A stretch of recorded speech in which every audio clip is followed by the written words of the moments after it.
Hello there. Okay, so if you've watched my previous video on the fish pond, this was using the 3D stickers. Now I had somebody ask me, I did it with epoxy resin as obviously there's quite a lot of resin involved and it would be way too expensive to do in UV resin. But I've had somebody ask me about whether the 3D stickers actually work in UV resin. This, I am not sure. So, I have picked a smaller mould. Now this is still quite significant for UV, but we're going to, normally I do sort of small keychains and different things, but we're going to give it a go. So I'm going to use this coaster mould, but the only thing, and I did think to myself, oh, that's going to be far too complicated, I'm not going to bother. And then I thought, well, probably a lot of other people are going to have the same issue. Whereas this mould is meant to go that way when you pull it out.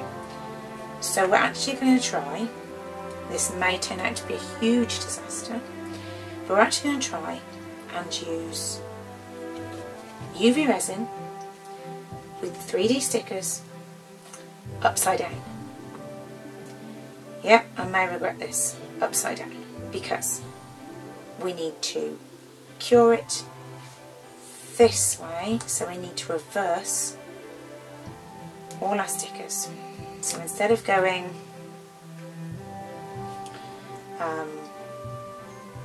instead of going 1, 2, 3, we're going to have to go 3, 2, 1.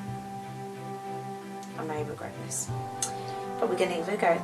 And what I'm looking for is to make sure that these don't warp, they can hold the heat, because when you cure UV resin it gets very hot. You also get some shrinkage, so we're going to see if it's possible, because some people's UV resin, you know, they prefer it shrinks more than others, and so yeah, we're going to have a go. So I'm going to use some gravel, and it's just normal tank, aquarium tank gravel. And then we're going to use, so I haven't decided whether I'm going to use all 3 yet or whether I'm just going to do the 2. It depends how complicated it gets and how easy it is, because these are stickers, so I've got to stick, I can't stick the sticker down normally, so I've got to do it upside down. So I think what I'm going to do is use my brush and then brush it on and then turn the sticker upside down and try and stick the sticker on reverse that way. And then what I think also, we're going to use some of the lily pads, so that's going to have to be on the first layer instead of the last layer. And then I think I might add 1 drop of blue per layer, or perhaps I'll see, but I want it to have that slightly blue tint to it. Otherwise it's going to be very, very plain. And I'll see how we build it up. I may mix things up as we go along depending on how well it's going. I loved using the glitter in this one because it gave me the reflection of the water without compromising the fish. So I'll see. I'm not quite sure, 100% sure, but rather than go for the blue glass beads this time, I said we'll use the gravel and we'll go for a bit more realistic effect. Yeah, and I'm just going to sort of play around as I go along and we'll see what happens. Keep watching. This may be great, this may be a disaster, but we'll see.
Okay, so let's have a look.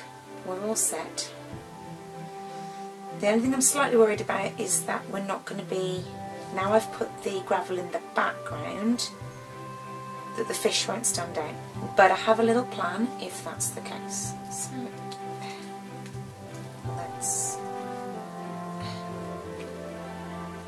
we've got a few little nibs to clean it around the side, but that's fine, that's easy. We'll just use a file. Yes, so as I thought, my mistake was that these colours are too close to these colours, so you can't actually see the fishy standing out. But I love the reflection of water. It does work. They didn't shrivel, they didn't warp. It does work. UV resin does work. Doing the stickers backwards, it's fine, it's okay. They actually went on better than I thought. Whether you get as good a 3D effect with UV resin because the layers are really thin, I'm not 100%, but it's definitely doable. So what I'm going to do on the back, I've got some electric blue mica, and I'm just going to, because the back's a little bit unsightly, so I'm just going to burnish the back with the mica, and also it takes away the sticky, because as you know, a lot of us struggle with the sticky layer on UV resin. Well, if I do this to the back, that takes care of that layer, and then I'll also varnish it as well. I'll use a spray varnish which is meant for cars. I have tried many craft varnishes, I have tried craft sealers, and I have not found anything that really works on resin that makes the surface shiny. I mean, resin is like a glass-like finish, but sometimes on UV resin and things like that you can't get that finish because of this sticky layer. Some people try and use things to take off the sticky layer, like a gel wipe solution. I've never found that works very well. I still end up, and also it can smear the gloss off the piece. So I just find it better to varnish the piece with this car varnish, because at the end of the day, car varnishes are meant to be super shiny and they are meant to go on different surfaces. So I've found that to be the best. So let's have a look. I'm making a mess. Okay, that's fine. Put it in so I can get rid of all the bits. So that does help. It does help. They do stand out a little bit more, but still, it does detract. Now, whether I can do anything with this top piece, I like the wall effect with the stones, but they do detract away from my fishes. So I'm going to have a little think and I'll be back. Okay, so we're all done. So what I did in the end, I put some of the luster mica very lightly on the top of the wall. You can still see the wall through it. The camera doesn't pick it up quite as well because it's reflecting the light, but you really can see the pebbles through. And then on the bottom I did it with mica powder and then went over with a coat of black. I actually used a Posca pen because it needed to be darker for the fish to stand out. It is possible, I do like it, but next time I think I would do something slightly different with the background so that the fish stood out a little bit better. But it definitely works. I used 25 grams of resin and then obviously the stickers and the pebbles. You kind of lost, because of the depth, the darkness of the background, you kind of lost the little leaves. Again, colour choices, I would do things slightly differently next time. But I worked out, because I know a lot of people comment and make that UV resin is really expensive. This is one of the bulk resins that I bought. And so this in resin cost me £1.32 to to make, because this was 5.3 pence per mil, and I used 25 mils. So it is possible to do on a budget. If you use expensive UV resin, then obviously it's going to be a lot more expensive to do. But a trial like this at £1.32, I'm quite happy with that. But as I say, colour choices I would change. I love the glitter because it makes the watery effect, but you have lost the fishes in there a little bit because of the darker contrasting colours of the pebbles. So yeah, I'd have to think perhaps next time just do without the pebbles on the bottom and just do the pebbles on the side. Okay, thank you ever so much for watching. I hope this helps some people who wanted to use these stickers in UV. I'm quite happy with the effect of the stickers themselves. They were easy to apply. They worked upside down just as well as they did the right way up. So they stayed in place. They didn't buckle, they didn't warp, and the colours didn't morph under the UV resin or the UV light. So thank you ever so much for watching. Please like and subscribe. Take care. Bye bye.